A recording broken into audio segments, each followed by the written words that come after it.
Hello friends, welcome back to DLS news. तो आज तारीख 18 जून 2022 दिन शनिवार, हिंदी तिथि आषाढ़ माह कृष्ण पक्ष पंचमी। और आइए बात करते हैं आज के मुख्य समाचार और टुडे ब्रेकिंग न्यूज के अपडेट वीडियो में नजर डालते हैं देश भर की तमाम बड़ी खबरों पर। अच्छा, सबसे पहले तो देखिए दोस्तों, आपको पता होगा अग्निपथ योजना को लेकर हमारे देश भर में भारी विरोध चल रहा है। हाल ही में जो सरकार ने सेना में भर्ती के नए नियमों के तहत अग्निपथ योजना लॉन्च की थी, आपको पता होगा, और इस योजना के चलते देश के 13 से भी ज्यादा राज्यों में बवाल मचा हुआ है। पिछले 2 दिनों के दौरान 12 ट्रेनें चला दी गई। 300 से ज्यादा ट्रेनों पर इसका असर पड़ा है। 2 लोगों की इस विरोध के दौरान जान भी चली गई और कई राज्यों में इंटरनेट भी बंद कर दिया गया, हरियाणा, बिहार वगैरह में। रेलवे ने आज भी उत्तर प्रदेश, बिहार सहित कई राज्यों की ट्रेनों को कैंसिल किया और कईयों के रूट डाइवर्ट किए हैं। और देश में इस अग्निपथ योजना के विरोध के दौरान रेलवे ने एक बड़ा फैसला ये भी लिया कि अगर आपका भी टिकट कैंसिल होता है या आप टिकट कैंसिल कराते हो तो इस दरमियान आपसे कोई भी चार्ज नहीं लिया जाएगा। हालांकि देखिए दोस्तों, केंद्रीय रेल मंत्री अश्विनी वैष्णव ने कहा है कि मेरा आप सभी से निवेदन है, रेलवे आपकी और राष्ट्र की संपत्ति है, आप किसी भी तरह से हिंसक प्रदर्शन ना करें। जो देश में युवा, स्टूडेंट्स वगैरह विरोध कर रहे हैं सरकार की अग्निपथ योजना के खिलाफ, उसमें रेलवे को ज्यादा नुकसान पहुंच रहा है क्योंकि कई रेलों को जला दिया, ट्रेनों में तोड़फोड़ की जा रही है। तो इसी पर केंद्रीय रेल मंत्री का ये कहना है। वह देखिए, बिहार में भी प्रदर्शनकारियों ने 10 ट्रेनें फूंक डाली। लखीसराय में एक यात्री की भी जान चली गई। छपरा, बेगूसराय सहित 12 जिलों में 2 दिनों के लिए बिहार सरकार ने इंटरनेट को बंद कर दिया। अग्निपथ योजना के खिलाफ प्रदर्शन जारी है और बिहार के 12 जिलों में 19 जून तक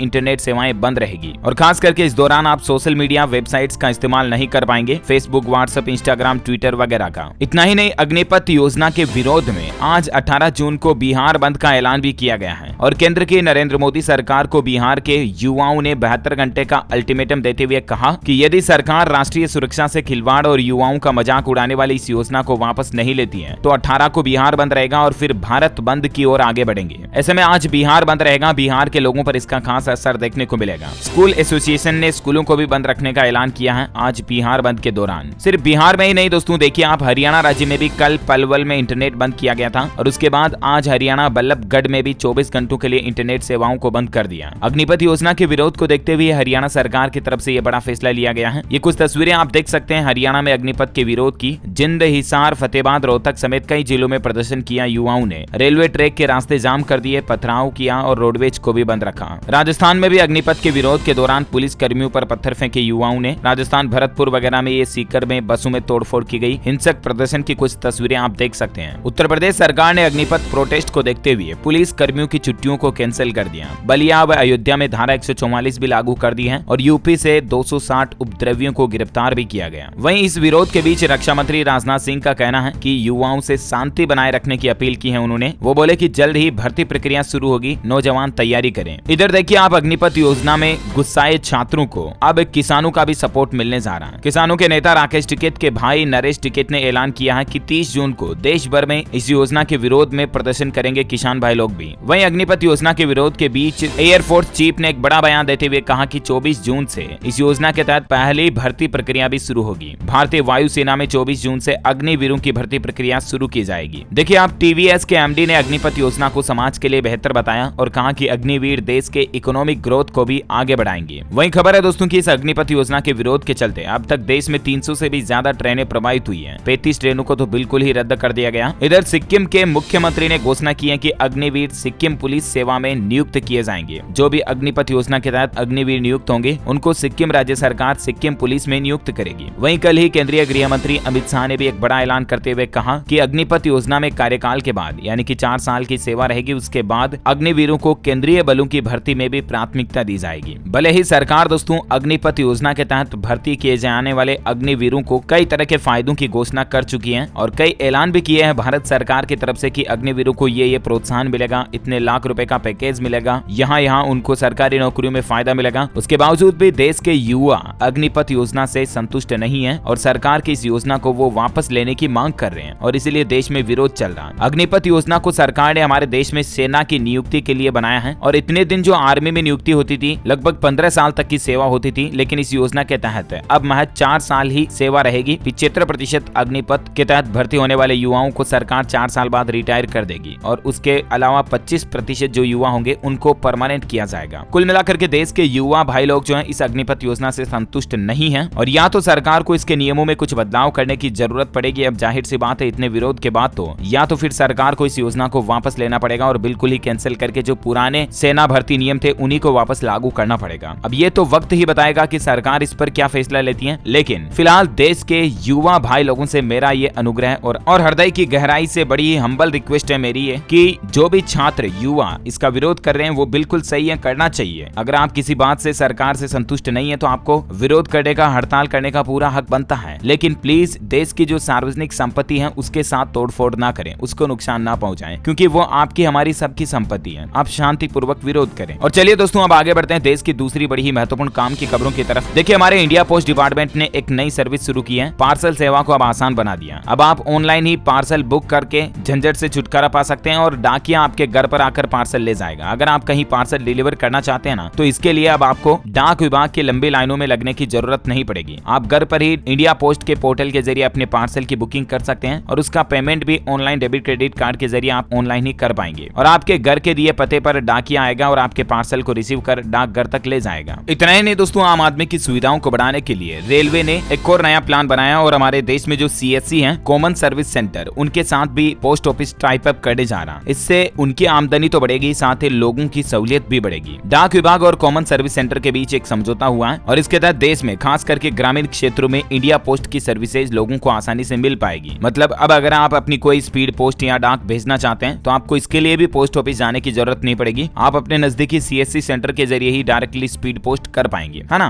और चलिए अगली बड़ी खबर देखिए। फ्यूल शॉर्टेज से निपटने का सरकार ने प्लान बनाया है। अब प्राइवेट पेट्रोल पंप्स को भी स्टॉक मेंटेन करके रखना होगा। सरकार ने USO नियम लागू कर दिया। दरअसल आपको पता होगा पिछले कुछ दिनों से हमारे देश में ऐसी चर्चा और मीडिया में खबरें चल रही कि देश में पेट्रोल पंपों पर स्टॉक खत्म होने जा रहा कई राज्यों में, राइट। तो इन खबरों के बीच सरकार ने सभी रिटेल आउटलेट के लिए यूनिवर्सल सर्विस ऑब्लिगेशन रूल लागू करने का फैसला किया और इस नियम के लागू होने के बाद अब चाहे कोई प्राइवेट पेट्रोल पंप हो या सरकारी पेट्रोल पंप हो, वो पेट्रोल डीजल बेचना बंद नहीं कर सकते हैं और इसके अलावा उन सभी को स्टॉक मेंटेन करके भी रखना जरूरी होगा, वरना उनका लाइसेंस रद्द कर दिया जाएगा। फिर चाहे HP, Bharat, Indian oil petroleum, Reliance वगैरह वगैरह सभी तरह के पेट्रोल पंप वाली कंपनियों पर सरकार ने ये नियम लागू कर दिया है। अच्छा वहीं देखिए बड़ी खबर, स्विस बैंकों में 47.3% तक बढ़ा भारतीयों का पैसा। 2021 के अंत तक भारतीयों का 30,500 करोड़ रुपए स्विस बैंक में जमा है और 2020 में जो कि 20,000 करोड़ रुपए था वो लगभग 2022 तक 30,000 करोड़ रुपए हो गया स्विस बैंक में। अच्छा अगली बड़ी खबर देखिए, महंगाई से आम आदमी को थोड़ी और राहत मिली है। 15 रुपए सस्ता हुआ धारा सरसों और रिफाइंड ऑयल भी। मदर डेयरी ने इसका ऐलान किया। मदर डेयरी का ही ये ब्रांड है। धारा सरसों और रिफाइंड ऑयल की कीमत अब 15 रुपए प्रति लीटर तक सस्ती मिलेगी आपको। इससे पहले आपको पता होगा कल ही ब्रांडेड एडिबल ऑयल मैन्युफैक्चरर्स ने पाम, सूरजमुखी और सोयाबीन तेल की कीमतों में 20 रुपए प्रति लीटर तक की कटौती की थी, राइट। तो ये आम आदमी के लिए बढ़ती महंगाई के बीच थोड़ी राहत की बात है। वहीं देखिए दोस्तों, देश के परिवहन और राजमार्ग मंत्री नितिन गडकरी ने ऐलान किया कि साल 2025 तक हमारे देश में 2 लाख किलोमीटर तक की सड़कों का काम पूरा हो जाएगा। नेशनल हाईवेज की लंबाई जो है 2 लाख किलोमीटर तक कंप्लीट हो जाएगी हमारे देश में। अच्छा उत्तर प्रदेश के मुख्यमंत्री योगी आदित्यनाथ सरकार का नया प्लान देखिए आप। यूपी में मछुआरों को नई नाव खरीदने पर मिलेगी 40% सब्सिडी। यूपी सरकार इस तरह का प्लान बना रही है। अब अगर उत्तर प्रदेश में जो खास करके मछुआरे वगैरह जो अपनी आजीविका और कमाई भी मछलियां पकड़कर बाजार में बेचकर करते हैं, उनके लिए यूपी सरकार ने घोषणा की है नाव सब्सिडी योजना के नाम से। और अब अगर वे मछुआरे नई नाव लेंगे तो उसमें 40% तक सब्सिडी उत्तर प्रदेश सरकार देगी। अच्छा 1 जुलाई से ही पेमेंट को लेकर भी RBI नया नियम लागू करने जा रहा है। डेबिट क्रेडिट कार्ड का नंबर अब आपको पेमेंट करने के लिए नहीं देना पड़ेगा। फिर चाहे किसी भी विक्रेता यानी कि सेलर, दुकान वगैरह पर आप कोई पेमेंट कर रहे हो या कोई भी पेमेंट एग्रीगेटर्स, पेमेंट गेटवे, इन सभी के लिए RBI ने सख्त नियम लागू कर दिया है। 1 जुलाई के बाद ये अपने किसी भी ग्राहक की कार्ड की डिटेल्स को स्टोर नहीं कर सकेंगे, बल्कि इसके बदले टोकनाइजेशन सिस्टम लागू होगा। यानी कि आप अपने कार्ड नंबर से पहले एक टोकन जनरेट कर पाएंगे और उसके जरिए आपको पेमेंट करने का ऑप्शन मिलेगा। डेबिट कार्ड, क्रेडिट कार्ड्स का टोकनाइजेशन क्या है, तो इसको सिंपल स्टेप में समझिए आप। टोकनाइजेशन सेवाओं के तहत कार्ड के जरिए ट्रांजैक्शन की सुविधा देने के लिए आपको एक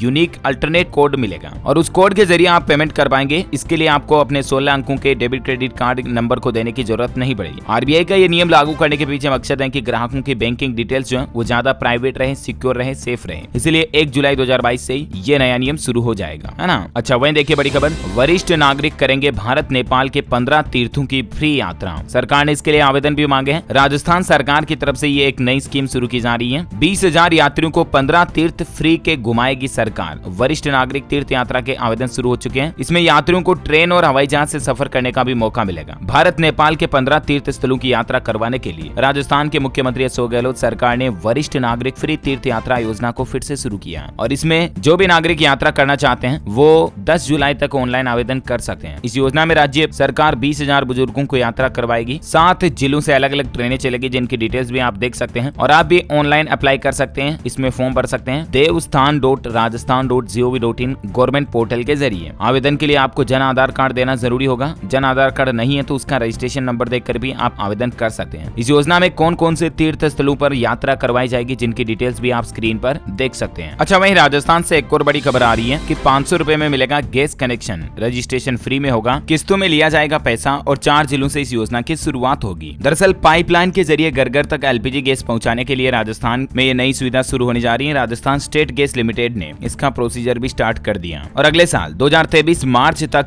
जयपुर सहित 4 जिलों में ये कंपनी अपनी सप्लाई भी शुरू कर देगी। ज्यादा डिटेल्स आप देख सकते हैं इसके बारे में। अच्छा, इंडियन रेलवे के यात्रियों के लिए एक बड़ी अच्छी खबर आ रही है। आईआरसीटीसी ने नई सर्विस शुरू की है। अब ट्रेन टिकट कैंसिल कराने पर तुरंत आपका रिफंड आ जाएगा और टिकट बुकिंग भी आसानी से मिनटों में कर पाएंगे आप। कई बार होता है ना, हम ऑनलाइन ट्रेन टिकट कैंसिल करते हैं तो काफी समय लग जाता है रिफंड आने में और उसके बाद हम टेंशन में रहते हैं कि कहीं पैसे वापस आएंगे या नहीं आएंगे। तो इसी को लेकर आईआरसीटीसी ने एक नई सर्विस शुरू कर दी है। नई सर्विस के जरिए अगर कोई यात्री आईआरसीटीसी की वेबसाइट पर ट्रेन टिकट कैंसिल करता है तो रिफंड तत्काल उसके अकाउंट में पहुंच जाएगा। लेकिन इसके लिए एक शर्त है कि आपको आईआरसीटीसी के आई पे पेमेंट गेटवे को इंस्टॉल करना होगा और उसी के जरिए आपको पेमेंट करना पड़ेगा। आईआरसीटीसी आई पे ऐप के जरिए अगर आप पेमेंट करते हैं तो आपको कैंसिल करने पर भी टिकट का रिफंड तुरंत आपके अकाउंट में मिल जाएगा। ओके, वहीं देखिए बड़ी खबर, खेती किसानी के लिए नहीं आएगी पानी की कमी, सरकार 15,000 फार्म पॉन्ड बनाएगी। राजस्थान सरकार ने बजट में इसकी घोषणा की थी और अब इसकी प्लानिंग भी चल रही है। खेल समाचार से बड़ी खबर आ रही है। देखिए आप, चौथे T20 में साउथ अफ्रीका को 82 रनों से हराकर भारत ने एक शानदार जीत हासिल की है। आवेश खान ने 4 विकेट झटके, कार्तिक की T20 में पहली 50 भी लगी है। टीम इंडिया ने राजकोट में खेले गए चौथे T20 इंटरनेशनल मैच में साउथ अफ्रीका को 82 रन से हरा दिया। इसके साथ ही भारतीय टीम ने 5 मैचों की सीरीज में 2-2 की बराबरी भी हासिल कर ली है और अब भारतीय टीम इस T20 सीरीज को जीतने की ओर अग्रसर है। अगला मैच बड़ा ही इंटरेस्टिंग होगा क्योंकि 50-50 चांसेस रहेंगे दोनों ही टीमों के जीतने के। अच्छा, टेक्नोलॉजी पर बड़ी खबर आ रही दोस्तों। व्हाट्सएप पर भी अब आप प्रोफेशनल कॉन्फ्रेंस कर पाएंगे।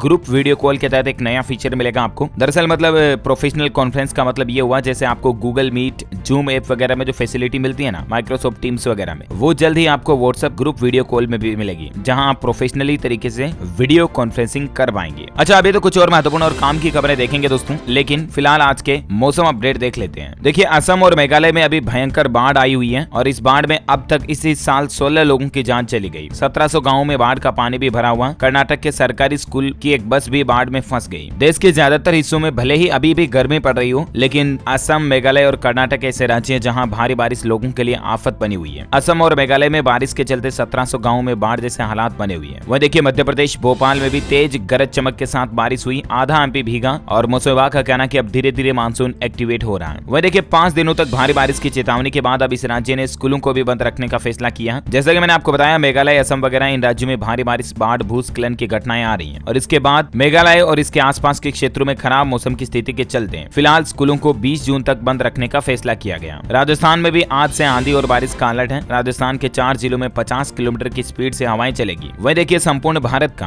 आज 18 जून 2022 का मौसम पूर्वानुमान आखिर क्या कहना है, तो आपको बता दूं, अगले 24 घंटों के दौरान पूर्वोत्तर भारत में हल्की मध्यम बारिश हो सकती है, जिसमें पश्चिम बंगाल, सिक्किम, पूर्वोत्तर बिहार, केरल, तटीय कर्नाटक, दक्षिण आंतरिक कर्नाटक, तमिलनाडु, रायलसीमा, तेलंगाना वगैरह में हल्की मध्यम बारिश की संभावना है। बिहार, झारखंड, गंगे पश्चिम बंगाल, उड़ीसा, उत्तर प्रदेश, हरियाणा, दिल्ली, उत्तर और पूर्वी राजस्थान, मध्य प्रदेश, महाराष्ट्र, छत्तीसगढ़ के कुछ हिस्सों में, पूर्वी गुजरात और हिमाचल प्रदेश में भी हल्की मध्यम बारिश हो सकती है। ओके, तो ये रहा आज का वेदर न्यूज अलर्ट। और वहीं सराफा बाजार में सोने चांदी के रेट की बात करें तो देखिए, सोने और चांदी दोनों में ही जोरदार तेजी देखी गई। सोने का भाव 416 रुपए की तेजी के साथ अभी 50,802 रुपए प्रति 10 ग्राम पर चल रहा। वहीं चांदी में भी आज 1014 रुपए की तेजी आई और उसके बाद अभी चांदी का रेट 61,343 रुपए प्रति किलोग्राम पहुंच गया। Okay, gold and silver price today news update के बाद मैं आपको आज के कोरोना बुलेटिन भी बता देता हूँ। देखिए, भारत में पिछले 24 घंटों के दौरान लगातार दूसरे दिन भी 12,000 से ज्यादा नए मामले सामने आए। अभी 24 घंटों में 12,847 मामले आए, जबकि 14 लोगों की मौत हुई और उसके बाद अभी भारत में एक्टिव केस की संख्या 63,000 से भी ज्यादा हो चुकी है। राजधानी दिल्ली में भी देखिए आप, एक दिन के अंदर कोरोना के नए मामलों में 30% का उछाल हुआ। संक्रमण दर 8% के पार चली गई है। वहीं पंजाब में 104 नए पॉजिटिव मिले। लुधियाना में एक संक्रमित की जान गई। माहौली में संक्रमण दर 5% के पार। उत्तर प्रदेश में कोरोना संक्रमितों की संख्या में इजाफा देखा गया। संक्रमण की चपेट में आए 71 जिले। और यूपी में पिछले 24 घंटों के दौरान 462 लोग संक्रमित पाए गए। टोटल 93,000 लोगों की कोरोना जांच की गई उनमें। अच्छा, वैक्सीन पर एक अच्छी खबर आ रही दोस्तों। वैज्ञानिकों की स्टडी में सेफ साबित हुई कोवैक्सीन और इफेक्टिव भी मिली। 2 से 18 साल की की उम्र वालों पर इसका परीक्षण किया गया और इसके साइड इफेक्ट भी न के बराबर देखे गए। देखिए आप, वैज्ञानिकों की स्टडी में ये बात का पता चला कि अब तक 5 करोड़ बच्चों को वैक्सीन दी जा चुकी है, कोवैक्सीन, जिनमें से सिर्फ 374 बच्चों में ही इसके साइड इफेक्ट देखे गए। ज्यादातर बच्चों को दर्द की शिकायत थी। 99% लोगों में वैक्सीन असरदार पाई गई, जो कि एक बड़ी अच्छी बात है, राइट। अच्छा, कोरोना के बाद कुछ एजुकेशनल अपडेट्स देख लेते हैं। देखिए एनसीईआरटी का बड़ा फैसला, गुजरात दंगू से जुड़े विषय को कक्षा 12वीं के पाठ्यक्रम से हटाया गया। एनसीईआरटी ने 12वीं कक्षा के पाठ्यक्रम में संशोधन को लेकर एक नोटिस जारी किया है, जिसके तहत एनसीईआरटी में 12वीं राजनीतिक विज्ञान की किताब से गुजरात दंगू और नक्सली आंदोलन का इतिहास जैसे कई पाठ्यक्रम को हटाए जाने की घोषणा की गई है। अच्छा, वही देखिए दोस्तों, राजस्थान में सरकारी खर्च पर विदेश में एमबीबीएस व बीटेक की पढ़ाई कर सकेंगे छात्र, और इसकी आय सीमा को सरकार ने बढ़ाकर अब 25 लाख रुपए कर दिया। जी हाँ, विदेशों में पढ़ाई करने की इच्छा रखने वाले छात्रों के लिए अच्छी खबर आई है। पहले 8 लाख सालाना आय वाले बच्चे ही विदेशों में पढ़ाई कर सकते थे, लेकिन सरकार ने इसकी लिमिट को बढ़ाकर 25 लाख रुपए कर दिया। अब 25 लाख रुपए वार्षिक आय वाले परिवारों के बच्चे भी सरकारी खर्च पर विदेश में पढ़ाई कर सकेंगे। इसके लिए राज्य सरकार ने Rajiv Gandhi scholarship for academic excellence योजना में 1 साल पूरा होने से पहले ही नियमों में बदलाव कर दिया और 150 विदेशी संस्थानों में पढ़ने जा सकेंगे स्टूडेंट्स। अभी पहली बार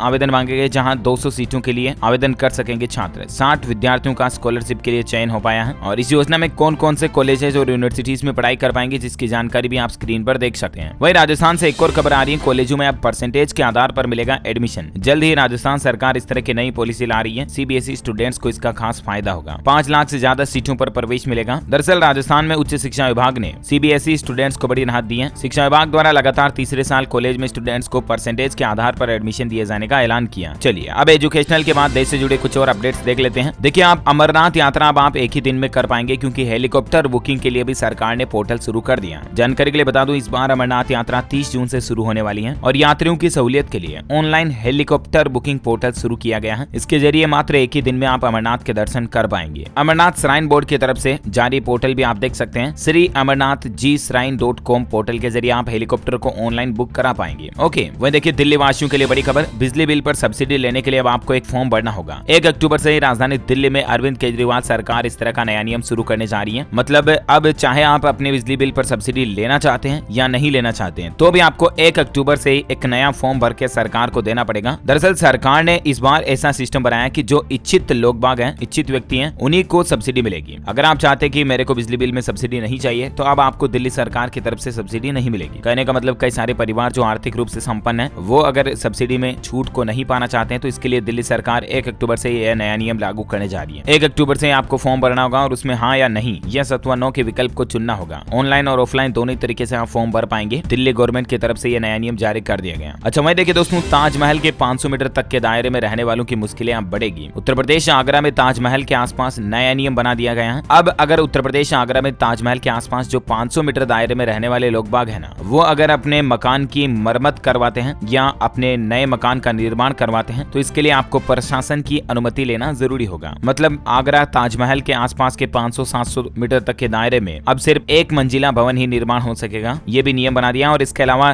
कंस्ट्रक्शन का काम चालू करने के लिए भी आपको प्रशासन की अनुमति लेना जरूरी होगा और आसपास लगे मोबाइल टावरों को भी हटाया जाएगा। वहीं देखिए दोस्तों, एम्बुलेंस को अगर अब आप रास्ता नहीं देते हो तो सीधा आपका 10,000 रुपए का चालान काटा जाएगा। हरियाणा गुरुग्राम ट्रैफिक पुलिस की तरफ से यह घोषणा की गई है कि जो आपातकालीन वाहनों को रास्ता नहीं देंगे, उन्हें 10,000 रुपए तक का जुर्माना भरना पड़ेगा। और ये जुर्माना ट्रैफिक पुलिस द्वारा मोटर व्हीकल अधिनियम 1988 की धारा 194E के तहत लगाया जाएगा। सभी तरह के आपातकालीन वाहन जैसे अग्निशामक यंत्र, एम्बुलेंस वगैरह, इनको आपको तुरंत रास्ता देना चाहिए, राइट। अच्छा, सावरेन गोल्ड बॉन्ड स्कीम के लिए नया इश्यू प्राइस जारी हो चुका है। सोमवार से ही आप सब्सक्राइब कर पाएंगे। आरबीआई ने सावरेन गोल्ड बॉन्ड स्कीम 2022 के लिए पहले चरण की घोषणा कर दी है और इसके लिए आप सोमवार 20 जून से ही अप्लाई कर पाएंगे। 5 दिन तक रहेगा ये। और इसका फर्स्ट प्राइस इश्यू भी क्या रहेगा, जो भी आप स्क्रीन पर देख सकते हैं। वह देखिए, ग्लोबल पीस इंडेक्स 2022 की रिपोर्ट में बड़ा खुलासा हुआ है। आइसलैंड दुनिया का सबसे शांतिपूर्ण देश है, जबकि भारत 3 पायदान चढ़कर 135वें नंबर पर आ गया। जी हाल ही में एक ताजा नई रिपोर्ट जारी की गई, जिसमें दुनिया के सबसे शांत देशों की लिस्ट जारी की गई। आइसलैंड उसमें सबसे नंबर 1 पर है। उसके बाद न्यूजीलैंड और आयरलैंड है। ये खुलासा ग्लोबल पीस इंडेक्स 2022 की रिपोर्ट में हुआ है और भारत का स्थान क्या है, जो भी आप देख सकते हैं। अच्छा, वहीं देखिए दोस्तों, टीडीएस को लेकर भी सरकार जल्दी नए नियम लागू करने जा रही है। सीबीडीटी की नई गाइडलाइन आई है और इसके तहत इनकम टैक्स एक्ट के सेशन 194R के तहत टीडीएस के नियमों में सरकार ने बदलाव किया। और अब अगर कोई व्यक्ति 1 साल में 20,000 रुपए से ज्यादा का बेनिफिट या भत्ता किसी को देता है, तो उस पर 10% टीडीएस काटा जाएगा। इसके अलावा आप किसी कंपनी में मान लीजिए काम करते हैं और कंपनी आपको कोई गिफ्ट देती है। कई बार होता है ना, कंपनी अपने अपने मार्केटर को, जो मतलब कंपनी के जो मार्केटिंग एक्सपर्ट होते हैं, उनको कंपनी फॉरेन ट्रिप देती है और भी कई तरह के ऑफर गिफ्ट उपहार देती है, राइट। तो वो भी अगर 20,000 रुपए से ज्यादा अगर कंपनी की तरफ से दिए जाएंगे तो उस पर भी 10% TDS काटा जाएगा और ये नए नियम 1 जुलाई 2022 से ही लागू हो जाएंगे। अच्छा, भारत के लिए एक और बड़ी गौरव की बात देखिए, गोल्डन बॉय नीरज चोपड़ा को बड़ी जिम्मेदारी दी गई है। अब वे कॉमनवेल्थ गेम्स में भारतीय टीम की अगुवाई करेंगे। जानकारी के लिए बता दूं, कॉमनवेल्थ राष्ट्र खेलों का आयोजन 28 जुलाई से 8 अगस्त 2022 तक होगा। अच्छा, उत्तर प्रदेश में देखिए, अब आबादी के बीच ही बनेंगे सरकारी अस्पताल।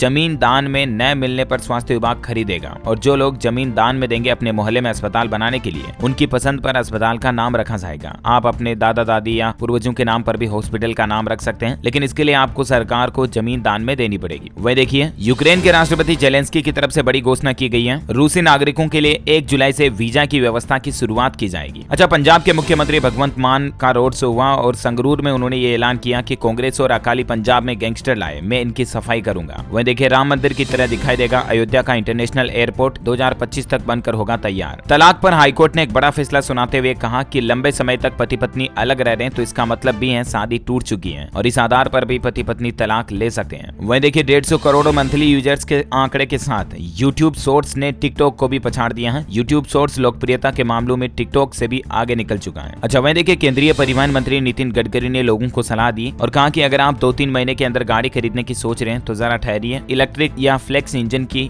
गाड़ी ही खरीदें। भविष्य और टेक्नोलॉजी इन्हीं गाड़ियों में है। ओके, तो इसी कड़ी में आज दिन भर की तमाम बड़ी खबरें, मुख्य समाचार, टुडे ब्रेकिंग न्यूज का अपडेट वीडियो यहीं फिनिश होता है। और हाँ, आप मुझे कमेंट करके बताइए दोस्तों कि हाल ही में जो सरकार द्वारा अग्निपथ योजना लॉन्च की गई, इस पर आपका क्या कहना है? क्या सरकार को इस योजना को वापस लेना चाहिए, कैंसिल कर देना चाहिए? यस अथवा नो, कमेंट करके आपकी राय और विचार हमें नीचे कमेंट में बताइएगा जरूर। वीडियो को लाइक और शेयर करना, हमारे चैनल DLS न्यूज को सब्सक्राइब करके बेल आइकन जरूर दबा दीजिएगा ताकि आप और हम आपस में जुड़े रहेंगे और रोजाना इसी तरह की काम की खबरें, मुख्य समाचार के अपडेट वीडियो आप तक पहुंचा पाएंगे। Thank you, take care, goodbye, जय हिंद, जय भारत, वंदे मातरम।